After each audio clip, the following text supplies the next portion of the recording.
Мәні менің құрметті оқырмандарым, мен ою құрақты ішінің бәрін сызып болдым. Кеше сіздерге біреуін ғана көрсеткен едім. Енді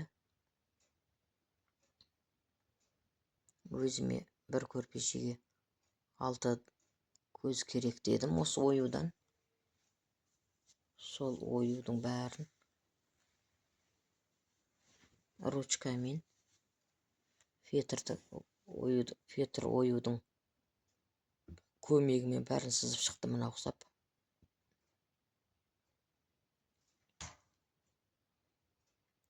Сызып алдым.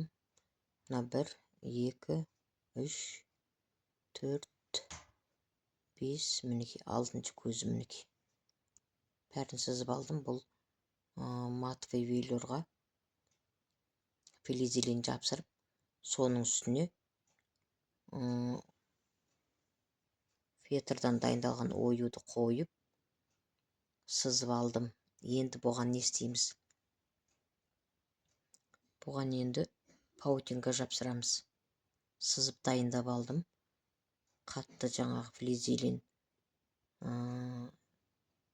парағына енді паутинка жапсырамыз бұған. Паутинканы міне тағы да осыған өлшеп кесіп дайындадым. Артық жері болса мына ұқсап қайырып қойсаңыздар да болады. Осы алтауын бетін жабатындай етіп паутинканың екі шеті де клей болады, оны білесіздер. Екі матаны бір-біріне жапсыратын паутинка.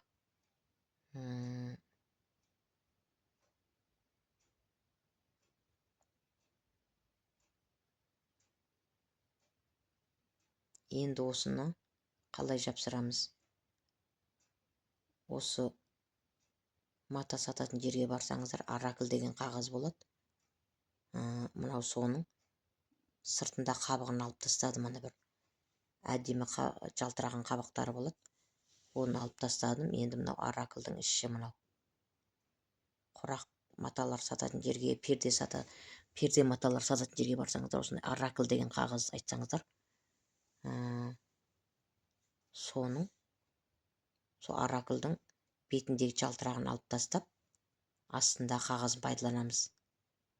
Себебі бұл паутинка екі жағы да клей болғандықтан бұның үстіне осы ораклден басқа ештеңке қойып жапсырамайсыздар. Сол үшін мына ораклды мінекей мен қырқып дайындап алдым.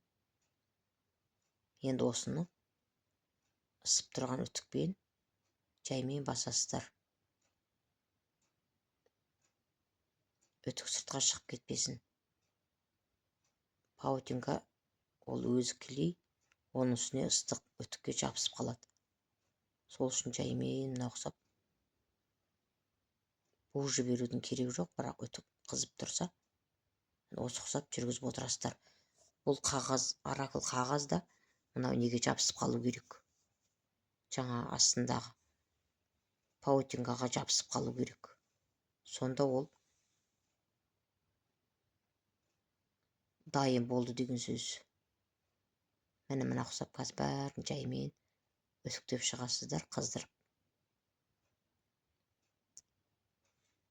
Үтіктің ыстығымен мына қағаз, паутинка бәрі бір-біріне жабысады. Мінекей жабысты. Толық жабысу керек. Сол кезде астындағы паутинкада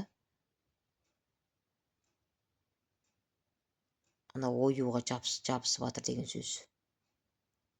Мінекей қазір осы ұқсап жаймен бәрін қыздырып отырып басып аласыздар. Мына жабысқан астында уже астында паутинкалары арғы жағында флизелинге жабысып әдемі болып шығады, андай жалтырап. Мінекей осылай қазір. Көп үтіктей бермеңіздер, көп үтіктей берсеңіздер алынбай қалады мына қағаз. Мына арғы шеті кішкене не қылып қапты менікі. қағаз жетпей қапты. Оракл қағазым, соны қайтадан қойып кішкене басып жіберейін.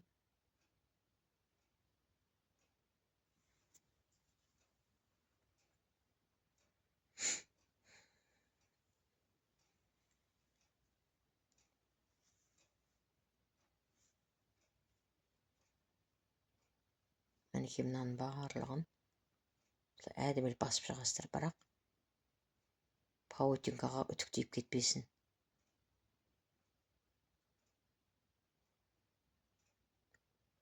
Бұл паутинкаға ручка сызылмайды. Сондықтан астында қатты флизелинге сызып алдық. Мінекей енді мына шетін тағы да жылжытып отырып осылай бәрін өтік басып шығам.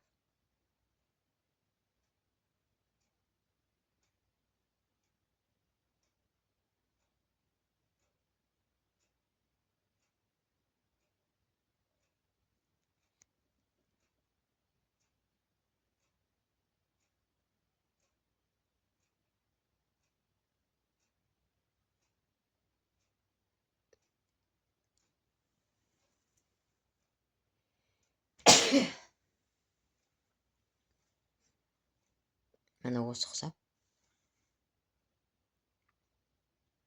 жаймен басып отырасыздар.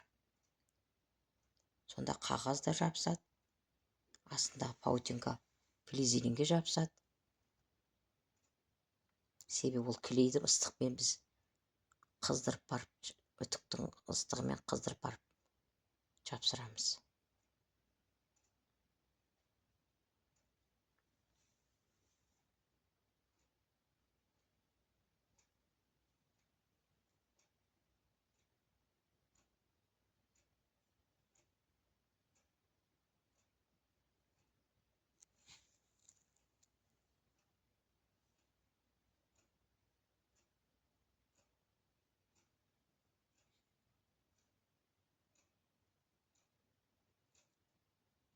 Міне жабысқан кезде, паутинка флизелинге жабысқан кезде жылтырап әдемі болып шығады.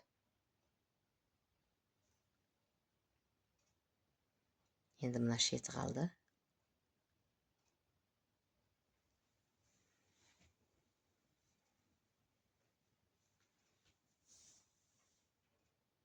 Ораклдың мынандай сурет түскен бетін жоғары қаратасыздар.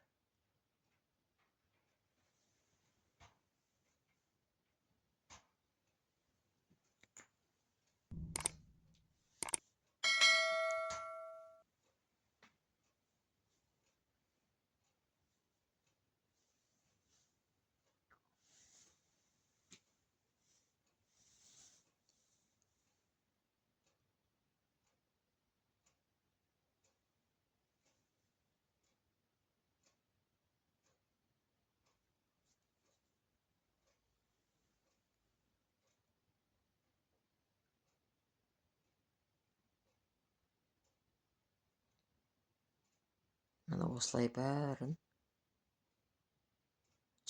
жапсырып алдық, көрдіңіздер ма? Астындағы оюлар тіптен әдемі көрінді. Паутинка жапсырғаннан кейін жылтырап тұрып әдемі көрініп шықты мінекей. Енді осыны қырқып шығамыз барлығын.